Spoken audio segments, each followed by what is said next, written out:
Though human nature is perfectly fixed and unchangeable, the same cannot be said about the human condition. While human nature refers to that aspect of our humanity that is innate and common across all cultures and times, human condition refers to the interplay between that nature and the context in which it is embedded, the context that defines its situation. As that context changes, our condition changes, sometimes resulting in surprising reversals. A recent change in the human condition has given birth to one such reversal: boredom as an activity, as opposed to a state. It used to be the case that being bored was something that befell you. It was a state that arose precisely when you refrained from being active. Let us travel back to the 19th century for a minute. After all duties had been discharged and all leisurely pursuits, reading, playing the piano, conversation, etc., exhausted themselves, a certain emptiness would sometimes creep into one's experience, whether one wanted it or not. Sometimes it came, sometimes it did not. But whenever activity stopped, the ghost of ennui, apparently a class-conscious ghost that haunted only the households of those privileged enough to have leisure, hovered close by, waiting to oppress the soul of the self-satisfied heiress with too much time on her hands. It is the fourth time this hour that she has asked whether there are any letters. Or the dignified paterfamilias who relies on servants for putting his domestic affairs in order. There he is, counting the embroidered flowers on the curtain with puffed cheeks, while the governess tries to keep his spoiled offspring from breaking the china. Or the debutante with too many suitors to be interested in any one of them. Have you noticed her suppressing her yawns in the last interview of the day, though Mr. Kent is a perfect match by any measure? Or the dandy who has already been to every fashionable coffeehouse in town and longs for novelty? Do you see him considering an opium den for a change? Yes, the ghost was always there, ready to descend upon the passive and envelop them in a gray fog of impotent dissipation. Nowadays, the masses have more leisure than all the 19th century privileged class put together. I will leave it to readers to consider how much time they have for Netflix, YouTube, video games, Facebook, Instagram, etc. If they keep track, they will be surprised. And yet, the ghost of boredom is nowhere to be found. Why? What happened? Maybe ghosts belong to the 19th century. Maybe a ghost in our digital age is a ridiculous notion. Maybe the ghost of boredom, feeling out of place, has decided to stop haunting us. Maybe we have unwittingly exorcised it from ourselves, once and for all. The exorcism, to go with the last hypothesis, was gradual. First came the radio. The ghost did not take well to the sound waves and preferred to haunt those houses in which they did not penetrate. But then the radio became affordable and widespread, and the ghost had a hard time of it. Then came the television, and it too was quickly popularized and made affordable. Poor ghost. Then came personal computers, video games, the internet, social media, mobile devices, with all the ancillaries of infinite distraction. And the ghost went back to the shadows whence it came, never to return. Boredom has ceased to be a state that catches us unawares. Our scanning eyes and flipping thumbs, though glued to our mobile devices, are simply too quick for slow-paced boredom to catch up. But if the technological advances that change the landscape of our condition have made it impossible for us to feel boredom involuntarily, does that mean that we can no longer be bored? Of course not. It only means that being bored has now become an activity, a discipline, really, something that must be pursued. If the ghost of boredom has retreated to its shadowy abode and refuses to visit us, then we must go to that dark place and visit it. But wait a minute.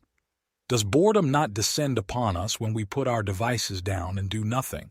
Undoubtedly it does. Does that descent not remain, then, an event, a happening, something that comes upon us independently of, and even against, our will? All it takes is for us to stop being active for a few minutes, if not seconds, and the ghost returns. Why then do I make this claim that being bored has become a thing we do and has ceased to be a thing that befalls us? To see why boredom has become an activity, we must uncover the assumption behind the above consideration, the assumption being that we do nothing when we put our devices down. Really? We do nothing? Why is it then that it takes so much effort, so much active self-control? Our mobile devices and the ancillaries of infinite distraction, to use that happy expression again, have been designed so as to instrumentalize our attention. They are not instruments of our attention, so that our attention chooses its own focus, goals, and objects, using said devices merely in order to facilitate its projects. No. These devices have been devised in such a way that they shape the focus of our attention, determine its goals for it, present to it objects of their own making, and set the pace at which it must march. The point, as we know, is to generate revenue through our clicks. Advertisements and in-app purchases do the job. Our attention has become a commodity, something to be monetized. When we use these devices, it is they that are using us. Pardon the cliché, but it is true. They are the agents, we the patients of their activity. If that is so, then avoiding boredom by checking one's phone, going on YouTube, playing a game, etc., has acquired the status of a reflex, like sneezing. It cannot properly count as an action. For what is the real action, sneezing or holding one's sneeze back? Ask yourself where the effort is and you will have your answer. Is breathing an action, or is not breathing the true action? Clearly, holding one's breath is where the effort lies. Breathing is something that happens to you. Have you tried to hold your breath underwater for a prolonged period of time? Can you claim that you were doing nothing by not breathing? If breathing in were an action as opposed to an involuntary happening, a reflex, no one would drown by breathing in water. Here, then, is our question. Is escaping boredom, by the aforementioned means, an action? Even if the characterization of thumbing through one's phone as a reflex, not unlike sneezing, is a bit of an exaggeration, for reflexes are bodily reactions in a way that, arguably, checking one's phone is not. It still cannot be said that such technologically conditioned actions are actions properly speaking. They have, at best, the status of a Freudian parapraxis, like a slip of the tongue, or that of an automatic movement like moving one's legs when taking an exam under time constraints. Again, what is the more active stance? To avoid slips of the tongue or to commit them, to refrain from moving one's legs or to move them in that nervous fashion? Why then do we tend to think that when we put our phones down and step away from the ancillaries of infinite distraction, we are doing nothing? That when we reach for our phones, we are doing something? Language is a curious thing. Sometimes it aids thought. Sometimes it muddles it. We describe our passivity by means of active verbs. We are use, ing, our phones, check, ing, Twitter, play, ing, a game. And we think that we are being active in a real sense as opposed to in a merely grammatical one. We focus on the present progressive tense of these verbs and naturally think of continuous activity. No, continuous passivity is more like it. A similar point has been made by St. Anselm in his Proslogion. Someone might say that there is a contradiction between God's infinite power and God's infinite benevolence. For if God is all good, then there is something that he is incapable of doing, sinning. But if he is incapable of something, so the thought goes, then he does not have the power to do that thing and is, as a consequence, not all-powerful. Now, let us think with St. Anselm. Is the incapacity to sin a lack of power? Superman is incapable of dying upon being run over by a truck, while I am capable of it.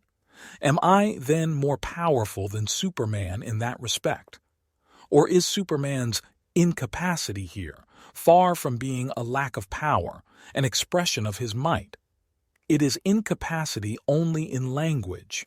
The same can be said of God's being incapable of sinning. The incapacity here is purely verbal and is an expression of His power, just as my capacity to sin is purely verbal and an expression of my weakness, of my incapacity. Likewise, the mere employment of the ing form and of active verbs in the description of our use of technology does not indicate real activity. But if we are perfectly passive when we avoid boredom by means of thumbing through our phones, then it is safe to suppose that we must be active and disciplined in order to be bored. The ghost of boredom can be seen only if we actively summon it out of its retreat. But the transformation from a passive state to an activity is not the only strange reversal that boredom has undergone. It has also graduated from being something one ought to avoid to being something one ought to pursue. It has, in other words, become a good, however unpleasant it may be. Boredom has a clear instrumental value. There is nothing like time on your hands and the absence of distractions to bring your spirit back to life after it lay dormant during the automatism of daily activity. And the first thing your spirit feels when it is awakened is, in all likelihood, unease and discomfort, for it has to confront itself and be reduced to its internal resources. That discomfort can be overcome in the absence of distractions only if the spirit mobilizes those resources, such as they are, and does something with them. Whatever that something turns out to be, a piece of music, a poem, a painting, a prayer, a meditation, a reverie, it is a production of the Spirit, forged in the sanctum of its inner life. It is of such spiritual productions that our culture is made. Boredom is the father of that encounter with the self that we may call contemplation. From this spawns all art, philosophy, religion, and science. But the encounter starts in discomfort, unless one is inured to it, or unless one has already enriched one's inner life enough to skip the stage of boredom altogether. Such people are good company to themselves. That is precisely why the poor in spirit gravitate more easily to external distractions. Their inner resources are too paltry for their spiritual productions, fragmentary, abortive, fleeting thoughts, to be nourishing and satisfying. They free themselves from distractions and encounter only emptiness, but it is precisely in that emptiness that they will find the space in which to start developing inner resources. That is also why, to consider the other side of the same coin, reaching for external distraction impoverishes our spirit. We stop putting our inner resources in play, and they grow dull from disuse. So, while some distract themselves because they have nothing inside, others end up with nothing inside because they distract themselves. Often, they are the same people, and one is unsure which comes first, the distraction or the impoverishment. How can we escape this cycle? By actively pursuing boredom, the moment in which the self confronts itself. It is strange to maintain, as I am, that boredom, being so unpleasant, ought to be pursued. But this is a strange proposal for a strange time. Let us imagine a parallel case. We all know that physical pain, like boredom, has instrumental value. It keeps us from injuring ourselves and perishing from avoidable dangers.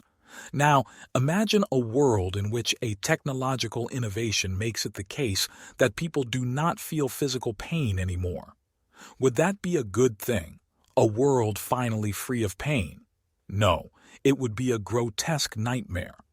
People would break their arms without noticing, twist their ankles and keep walking until their tendons ruptured, drink boiling water by mistake, etc. In fact, such a world would be an impossibility, for humanity would not last a week. Still, imagine that world came into being. What would pain become in such a world? It would no longer be a thing that comes upon you unannounced, as it comes upon us in the real world.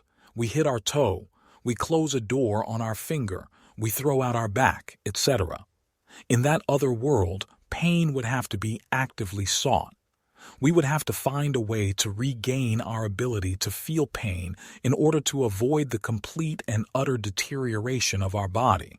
We would have to keep the pain-removing technology at bay. As I said, a world free of physical pain is impossible, for we would all perish in no time. The integrity of our bodies, then, is safe.